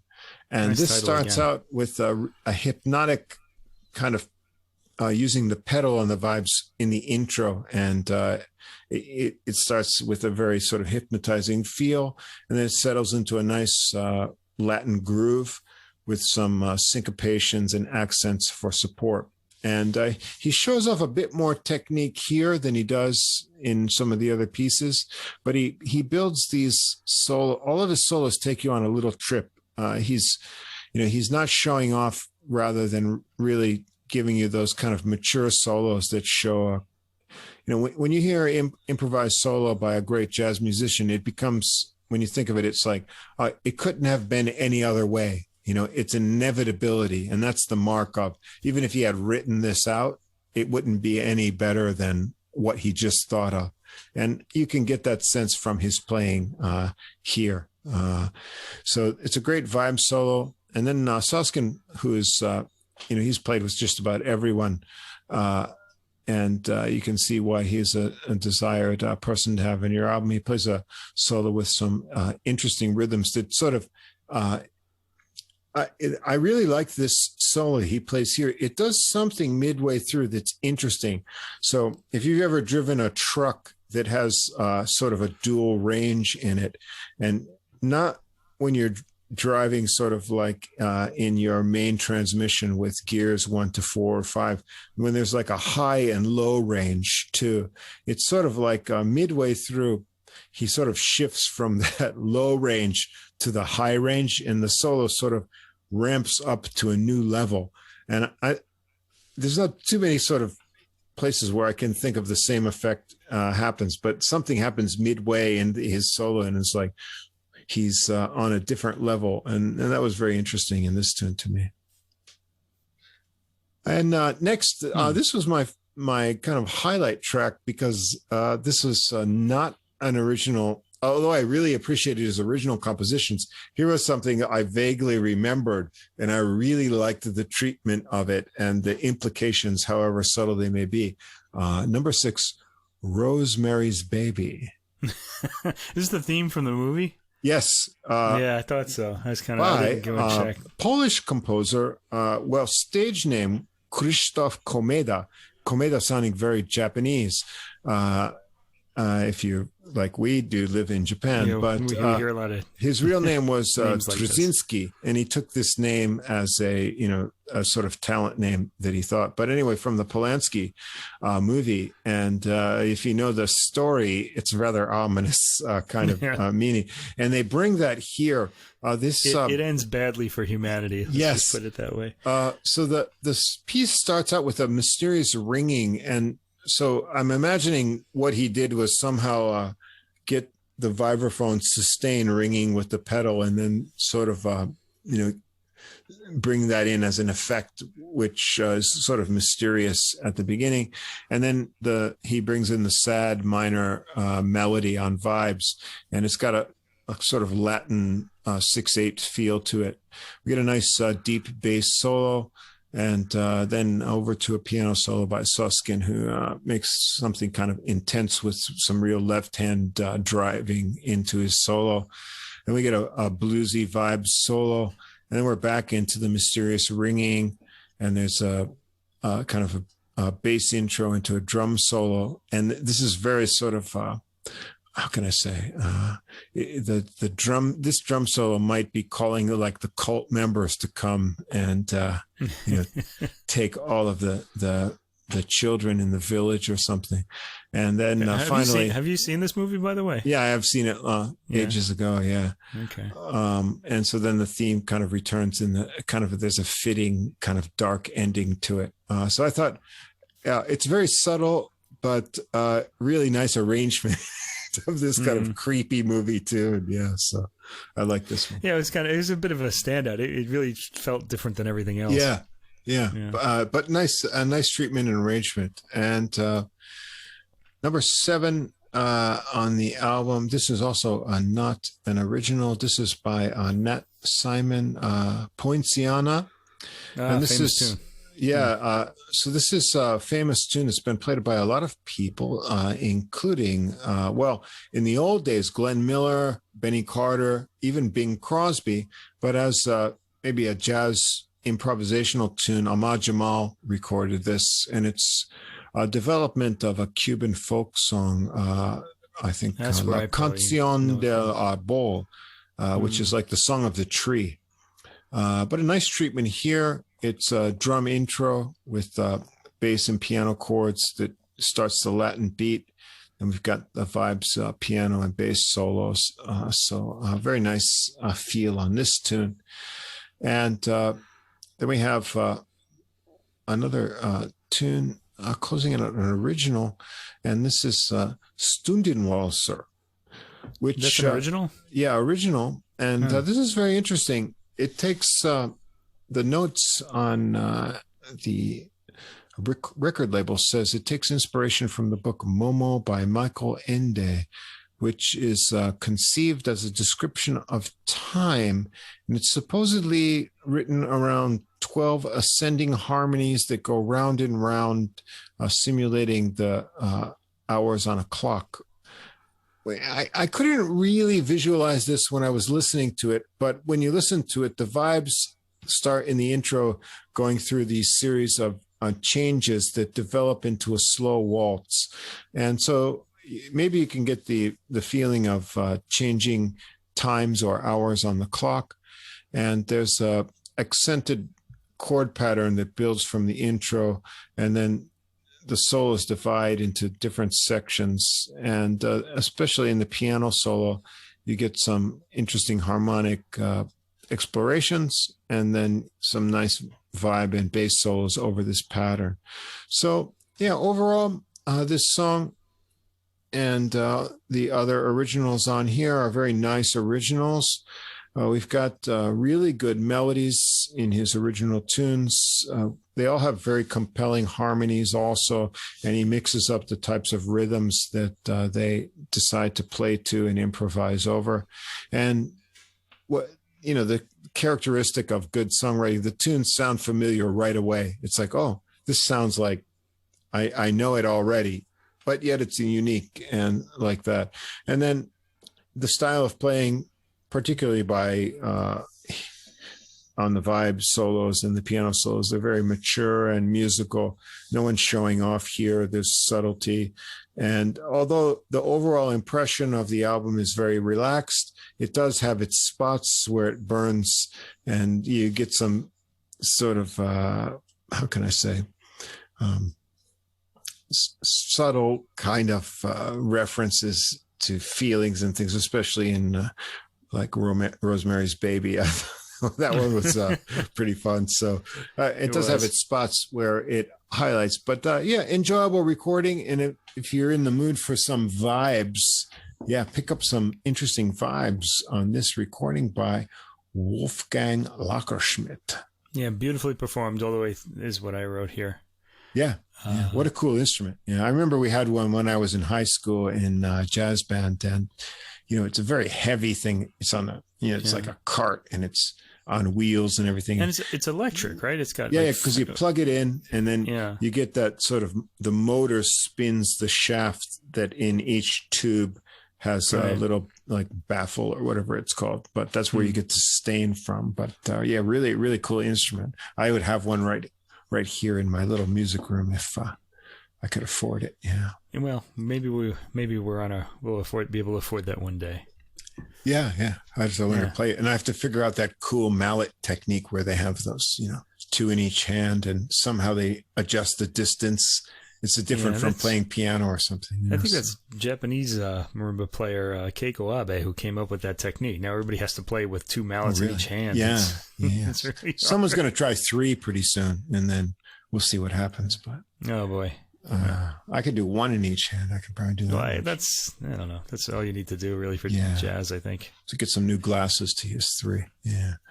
All right. So that's pick 1. Pick 2 is something by a trumpeter who I'd heard a previous release from. And when I saw this came out, I said, well, I've got to hear this. And it did not disappoint. The trumpeter is Mr. Michael Rodriguez. And he's on a label, Rodbros Music, and his brother is also a musician, and I believe this must be their own independent label, hence the Rodriguez brothers hint in the title. The album is called Pathways. And who is Michael Rodriguez? Well, he has an impressive resume going back to playing with such great trumpet players as Clark Terry, other players, Bobby Watson, Quincy Jones, Joe Lovano, Toshiko Akiyoshi Orchestra. He's played with pop musicians like Jessica Simpson. He's played with Wynton Marsalis and the Lincoln Center Orchestra and Charlie Hayden's Liberation Music Orchestra. Long resume. Harry Connick Jr., Bob Mintzer, and so forth. And currently he's on the faculty at New York University and as an adjunct professor of trumpet. And, well, I'm always interested to hear trumpet players with something a little bit different. And so I said, let's check out this album. On this one, he's here with John Ellis on saxophone, Gary Versace on piano, Obed Cavere on drums, and Joe Martin on bass. And so the album starts out with the title track called Pathways. And you get a very searching melody that's shared by the sax and trumpet. It sort of sets the tone for this album. A lot of the arrangements are related to this title track in style. The horn lines are underpinned by a low bass and piano line that has alternating even and swing beats, so you get a mix up in the style of the rhythm. And we start out with a trumpet solo over a very hard swing. And you'll get a feel for Rodriguez's sound. It's a warm sound, but it's very composed and centered. And his solo turns out some nice runs with also some accented phrases. The drumming on this album is very tight and kind of unique. Feeds the solo well, and he on this track he changes up the beat at the end of the verse to turn things around very nicely. Got a nice sax solo and an interestingly broken phrased piano solo that the drums and bass help to divide up. We get a little bass solo and back to the head. So you get the mood of what's coming up on this album here. The track 2 is called In Due Time. It's a little ballad in 6/8. Another melody that's shared by the sax and trumpet. And as this theme develops, they have many arrangements like this on this album. The trumpet and sax lines are sort of supported by lower lines that are doubled by the piano and bass, often very syncopated, that sort of build a contrast and tension to that. Nice piano solo with some interesting rhythm alterations, nice lyrical sax solo, and it sounds like Rodriguez switches over to the flugelhorn here with a nice solo. And I like how he stays really warm and mellow, building tension with rhythm rather than going to high register so much or anything. And we get a nice little bass solo with some light, intricate drum work behind it. And then at the end of the tune, the drums come in for a kind of double time drumming to build tension to the end. So nice track that's descriptive of its title, In Due Time. The next one kept me guessing. Number 3 is called Just in Case. And I have no idea what time signature is this in. It seems to be in like a 10-4 or something. It's like a 10 beats or something. But every time I thought I had it figured out, something else happened. It starts with a tricky bass figure, and then the melody is filled with very tricky rhythms. We begin with a sax solo. And the trumpet solo here explores some interesting harmonies, and then he goes into a little more of the chromatic explorations that we hear a lot these days. So he's trying out some contemporary sort of harmonic explorations. We got a nice piano solo with some free runs, drum solos over the bass and piano, and then everyone comes in. And at the end of this tune, it sort of congeals into a Latin-y kind of unison play at the end. Not really unison, but shared sort of vibe that they create. Number 4 is called Crossroads. And this is a waltz with some interesting harmonies. And again, they take that technique of syncopated bass and piano figures under the melody, which makes a nice contrast. The piano takes a spacey solo that sort of frees up the rhythm. And then we get some real harmonic exploration on the trumpet solo. But again, he keeps it really lyrical.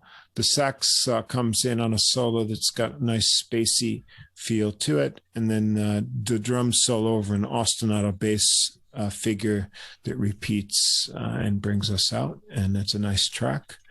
Number 5 is Solid Ground.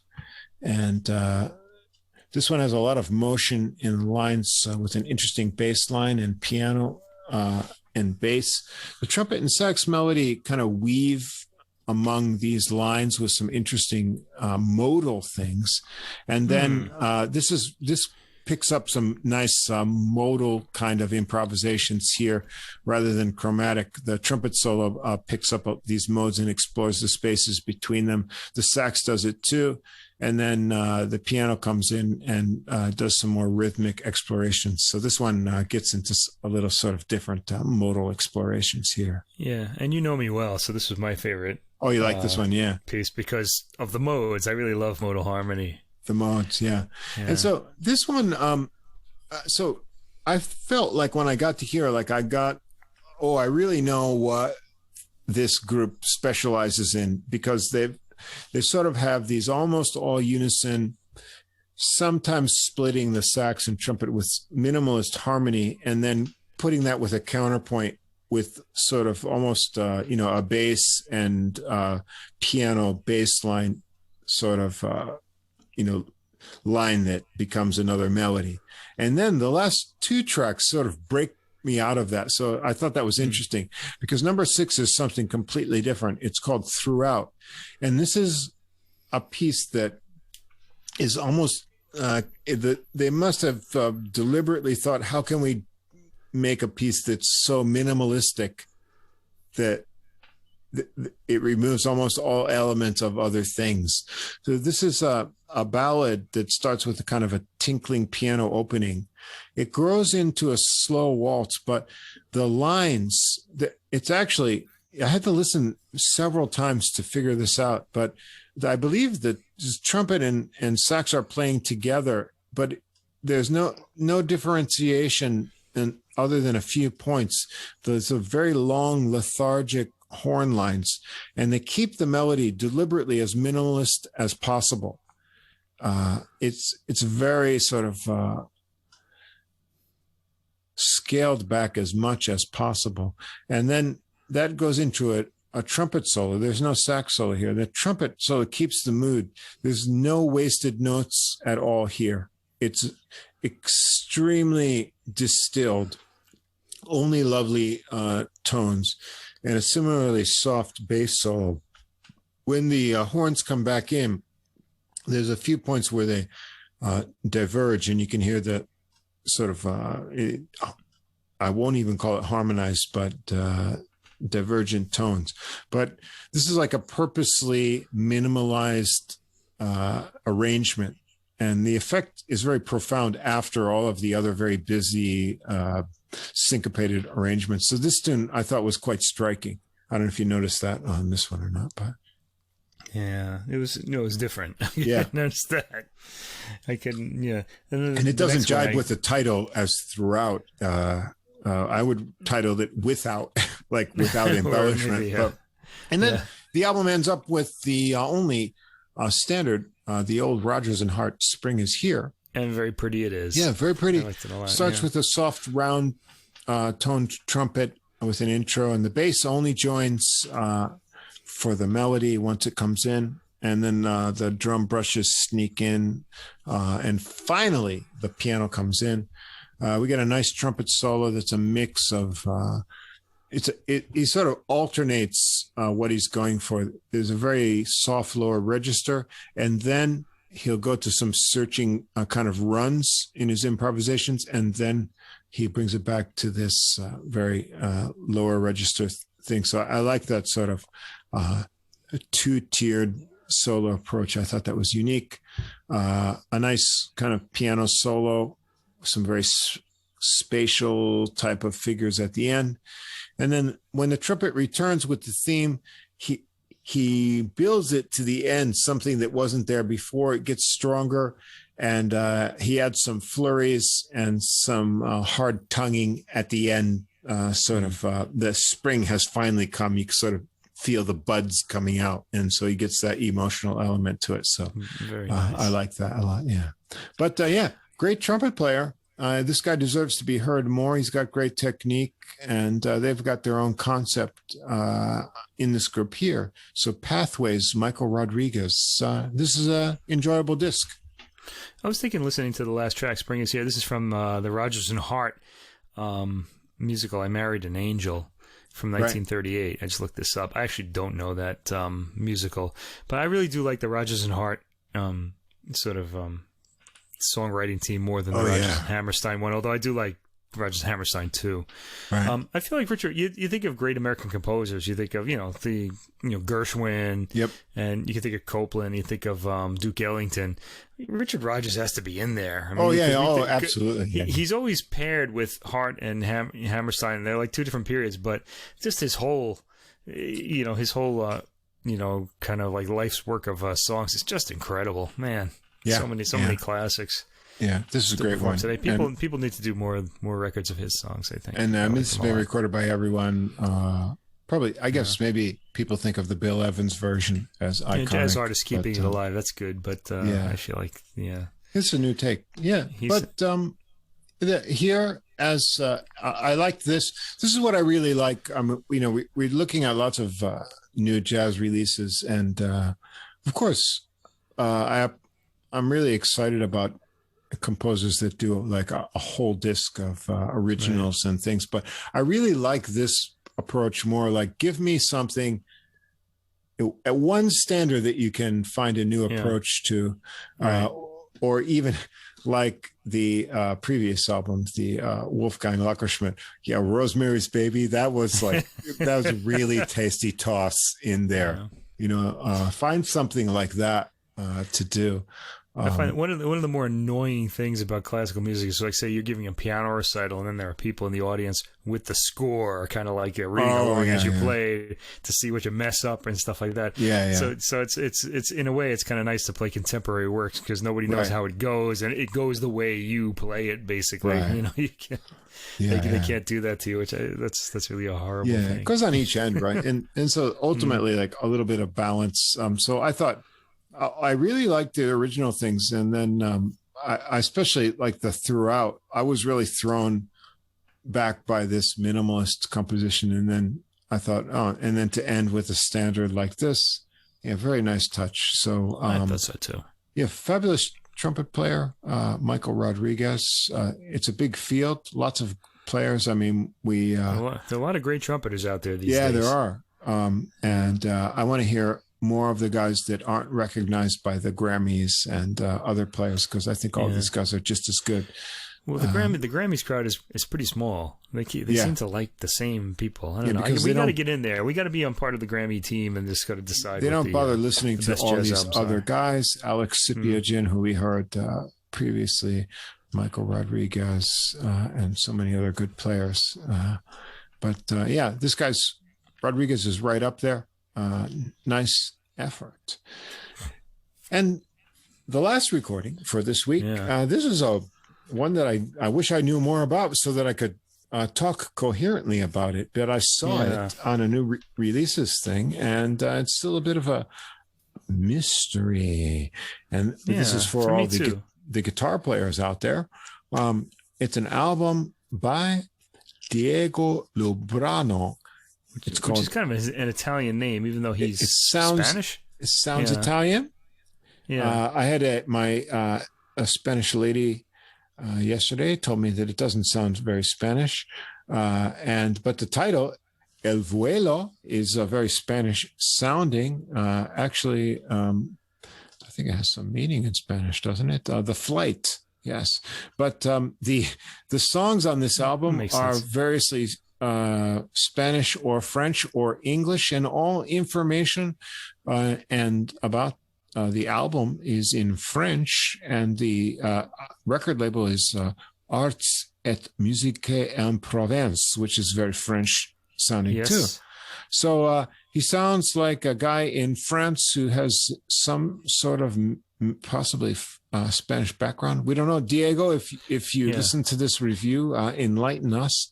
But French people are pretty crazy about music, so I could see that. They really do like some off the beaten path kind of things.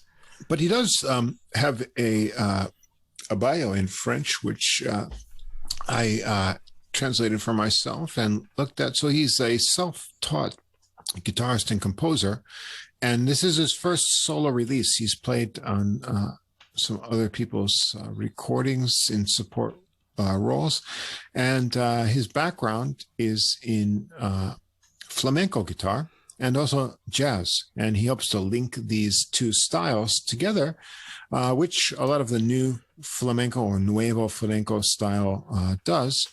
And so he's first started out as a flamenco guitarist inspired by Paco de Lucia, Vicente Amigo, and other musicians. But then he moved on to studying and listening to jazz musicians like Joe Pass, Wes Montgomery, and then more modern players, Pat Metheny, the great French jazz guitarist Sylvain Luc, but also listened to Sonny Rollins. And he's also inspired compositionally by classical composers Fauré and Debussy, as I suppose as many jazz composers are. Frenchmen and jazz composers would be. So I don't know if he's a Spanish background, Italian background. I have no idea.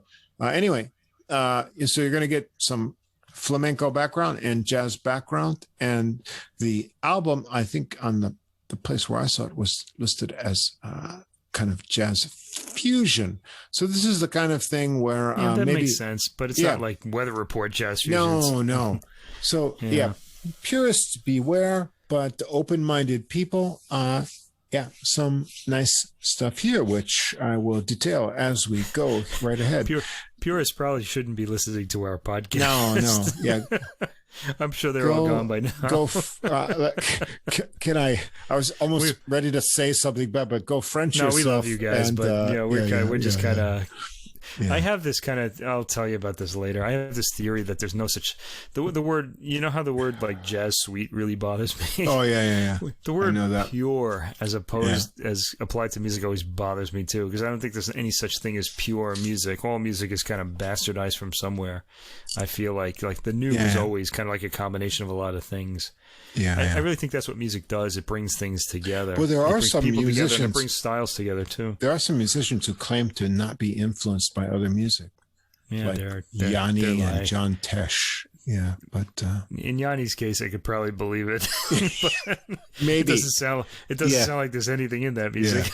Yeah.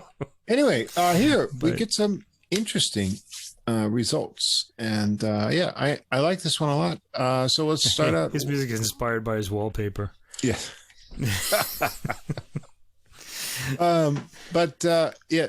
Diego's music is quite nice here. And we start out Not with Diego's music; it's really good, but it is kind of like has various influences, which I love. I think that's great.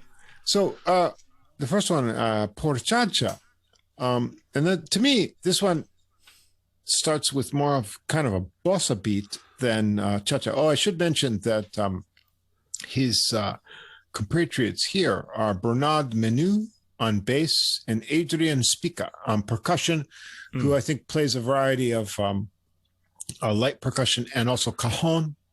It's very subdued and tasteful here, and it varies by tune. So the Porchacha, as I said, it sounds more bossa than cha-cha to me, with the very light percussion. But these are all original tracks, and one thing you'll come to see that Lumbrano has a very nice compositional sense for all original tunes. I found them very compelling. A nice melody here, and he plays the melody while he harmonizes it on the acoustic guitar through its turns over the light support on the bass. And then it returns to the sort of slow intro beat before the end with a lot of nice runs and embellishment. But this piece here particularly is a very straight composed piece. The first, this one, Porchacha, is not a lot of improvisation here. This is a composed piece that he wants to be very much as it is. And, so that's sort of a set composition, very nicely done. Number two, we get a quick turn into a different realm, sunset above the clouds, and here we've turned into the jazz sort of sphere. We get a more electric sound. I don't know if he's using the same guitar or if he's changed instruments, but it sounds like an electric guitar here. We've got a waltz melody, and it starts swinging away over a walking bass, and Lumbrano shows off his jazz chops. And one thing you can see, I guess it may be the Wes Montgomery influence. He likes to use these double stops, harmonized sort of melodic lines. And from the midpoint to the end of his solo, he uses these a lot in here. And then he trades accompanying. So he's comping and then trading solos with the bass over 8-bar phrases, which he does quite skillfully on this tune. And so, we go from this sort of composed Latin piece. Now we're into jazz. And then the third tune is Emergencia. And here we get a kind of alternating chord figure over this beat that starts another Latin melody. Nice improvised solo back to the acoustic guitar sound here over a very Latin jazz sounding kind of bass line, or not even jazz, more Latin. And here the first emergence of his flamenco background starts. You hear some of these runs, but then he brings in some of the jazz double stops, more Wes Montgomery kind of thing here. And there's a short bass solo before returning to the melody. The percussion is light and tight, and so by the third track you're sort of getting all of these influences that he has: flamenco, other Latin music, and also jazz chops. Then number four, a French title, Dis-moi, I guess means tell me. Dis-moi, tell me, yeah. Yeah, and here, very interesting meter, 7/4. But it's divided into 3 beats and then 4 beats. And so it keeps this piece in motion. A very new flamenco style with lots of flamenco strums for accents. Also some body guitar tapping, contrasting with soft sections. We got some cajon here. And what I like, as he plays through this, in some places the bass doubles the guitar melody for kind of effect. Yeah, very nice tune. Number 5, El Vuelo, the title of the album, which translates as The Flight. And he keeps the flamenco feel going here. Nice original melody and arrangement. this sounds like something that Paco de Lucia and Al Di Meola might have done. Lots of really difficult lines, fast runs, and changing meters. He shows off his technique, and the tune ends with like a bravura finish. So, yeah, he's really showing off his new flamenco chops here. Number 6, Por Lulu. Solo guitar, plays a nice rubato melody. It turns a bit minor and mysterious with some flamenco-style riffs, goes back to the melody, and his solo has a lot of interval kind of things and embellishments and before it returns to a more relaxed thing. So it's a different mood on this kind of tune. Number 7, I like this tune a lot. It's called Seriously. I guess this is kind of ironic because the tune starts a melody in a 4/4, standard 4-beat tune. Suddenly, it changes to a hard swinging 5/4 with this kind of really popping electric bass, right? So I wonder, are you serious? Are you really doing this, right? And then Lebrano constructs a cool solo over this 5/4. It gets kind of bluesy at times, so he pulls out a bluesy feeling over this time signature. Then we get a cajon solo over the guitar and bass chords. So having a bit of fun here. Maybe he means seriously with a question mark. Yeah, I think so. There is no question mark in the title, though. 4/4 into 5/4? No question mark, but that's how I took it. Number 8 is La Sabiduría del Mar, the wisdom of the sea. And this is very much a new flamenco style. It's got contrasting sections of percussion and then bass back guitar and then like really rhythmically free guitar only phrases. Changes up a lot. This is a fun piece. I enjoyed this one a lot. Number 9, The Moment. Slow cajon beat here with guitar flourishes. It's got a real intro, and then it starts a slow melody that is sometimes has these sort of intermittent flurries on the guitar that comes in. It gets sort of very improvisational midway through, and then he alternates sort of improvised, sometimes bluesy phrases with accompaniment chords, and then more of his double stop lines. This piece has got a lot going on in it, and then we get a nice warm bass solo. Then it returns to the melody, and then sort of sandwiched, almost a parallel construction back to the flamenco flourishes at the end. So this is a big sandwich of lots of sounds here. A sandwich of sounds. Oh boy. Sandwich of sounds. Yes. And we continue. Now, after we've done a bunch of flamenco things, we get return to a jazz thing. And number 10, I Remember Joy. A nice title. And this is a real swing jazz thing. And he pulls out the real double stop kind of things. He plays the whole melody on that with a more of an electric sound.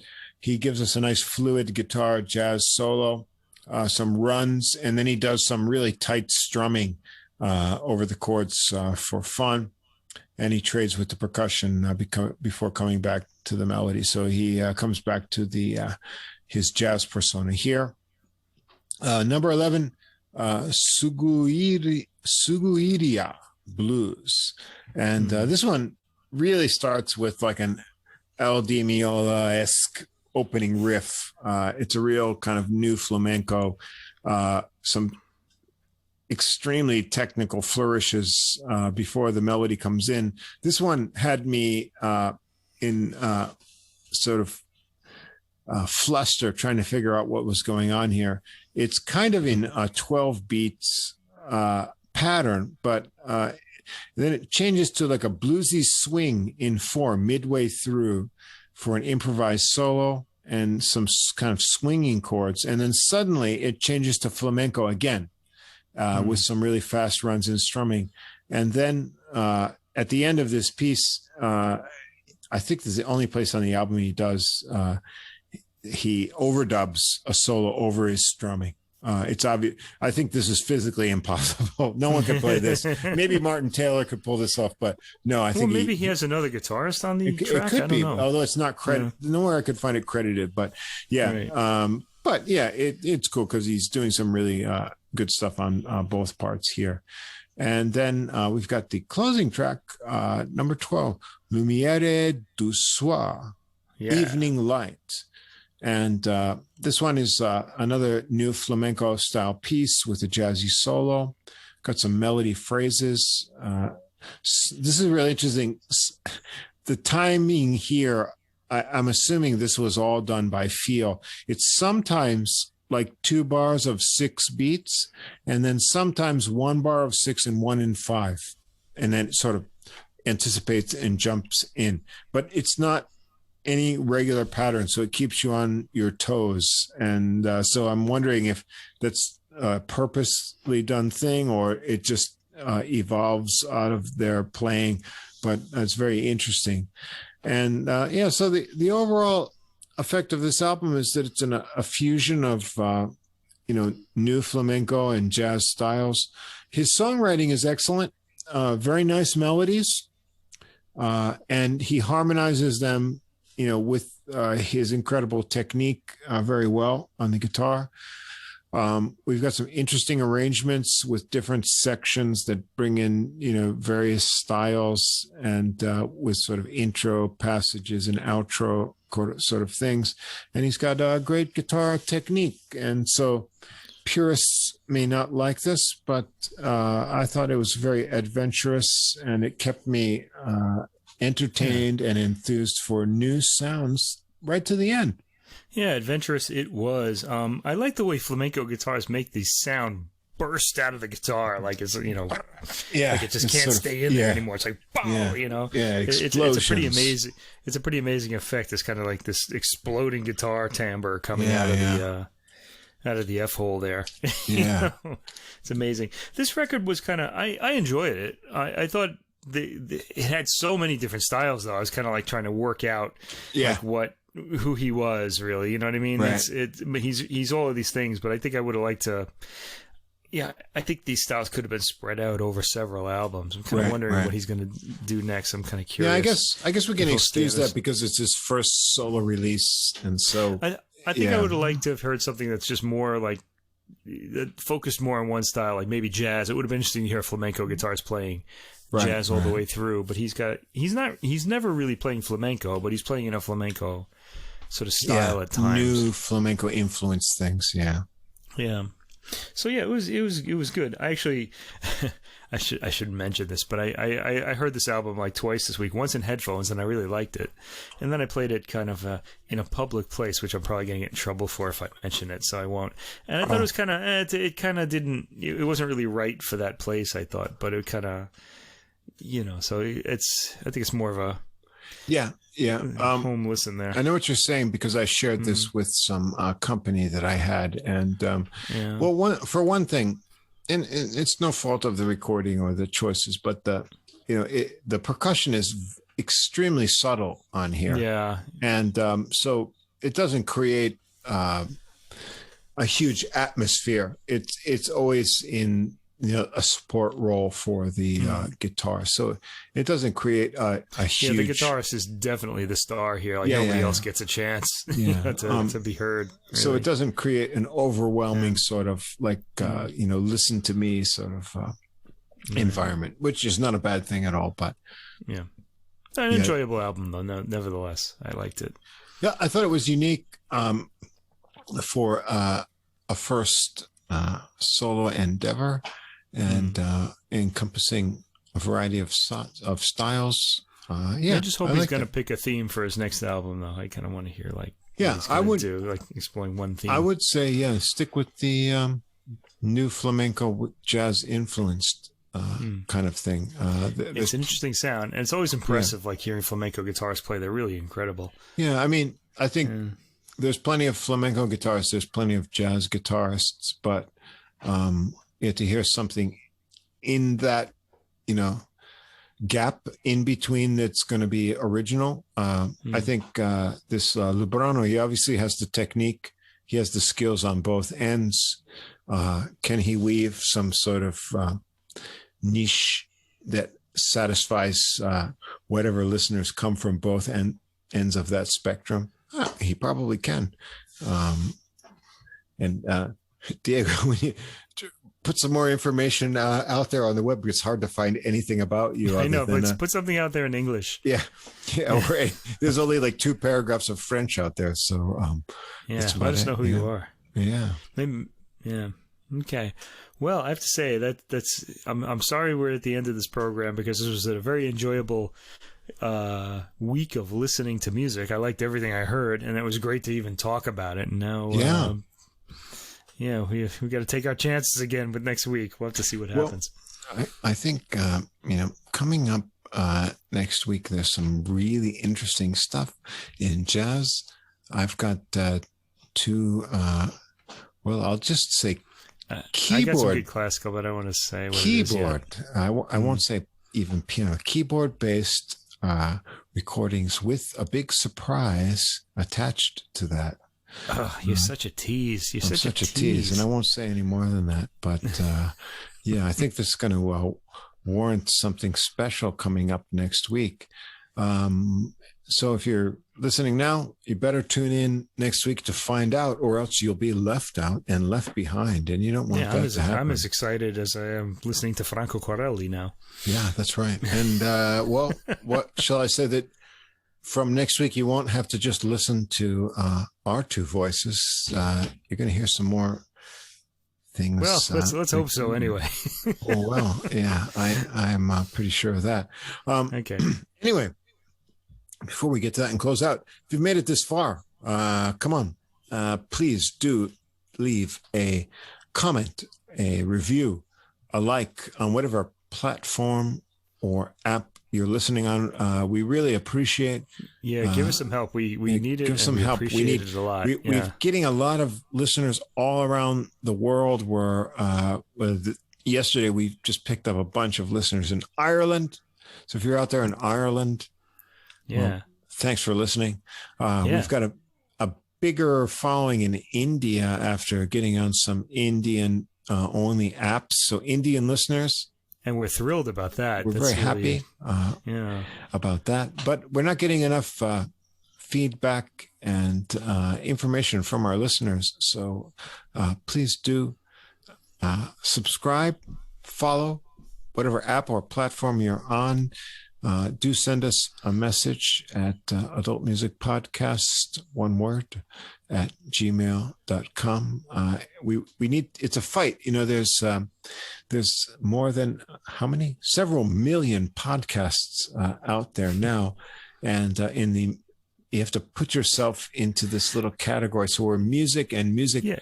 Commentary. But none of them are like us. We're like the 7 million podcasts. We found something kind of unique. Yeah, something different. But it's hard to get us slotted into the right thing. And we think, we're happy with, because we're unique. We're happy with that 1% of people out there who listen to classical and jazz music. We know you're out there in India, Ireland, Argentina, Russia, Romania, all corners of the globe. And we just need to connect to our people. But do give us some feedback, whatever you want to say, good, bad, indifferent. We're happy to hear from all of you so we can find out who our audience is. The statistics are cold and hard data. They're very impersonal. And we'd like to get to know who's listening to us and who's listening to music. And remember, we're stuck here in Japan. We want to hear from people. We're stuck here in Japan. Places. That's right. But do check us out. Whatever platform you're listening on, I think it comes through pretty well on the Apple Podcasts, the playlists. Of course, on Deezer, you'll get the full list of music. All the tunes there in one place. If you check us out on our host Podbeam, you can get all of the Spotify, Apple, and then the Deezer links as well. If you want to check out in one click all the music that we talk about each time, so you can check out the albums and listen to them before or after we talk about them. Decide if it's something you'd like to invest in or not. I think I don't see any other people on podcasts making the things accessible. And who else is talking about 6 albums a week? I don't think anyone. Yeah, they're all talking about one, basically. Yeah, 1 album. Come on, step it up. Step it up, guys. Step it up. Okay. I guess that's it for this week. We're going to have to leave you. Thank you for listening, episode everybody. Episode 16. We've got to get started listening on the albums for next week. Got to get working on episode 16. And boy, are there some good albums for next week's. I can tell you from the classical end, there are some. Yeah. And I've already heard a few of them. Guarantee on the jazz side, too. So this has been episode 16 of This is 16? Music. This is 16. So next week is 17. Okay, so we're going to start working on episode 17 as soon as this recording ends. As soon as it ends, the concepts will be laid, the foundation blocks for episode 17. So this has been episode 16 of Adult Music, the podcast with music for the adult mind. And we're going to see you definitely next week. You don't want to miss it because there are going to be links and cues for something greater and more interesting. So until then, we'll see you next week and stay tuned.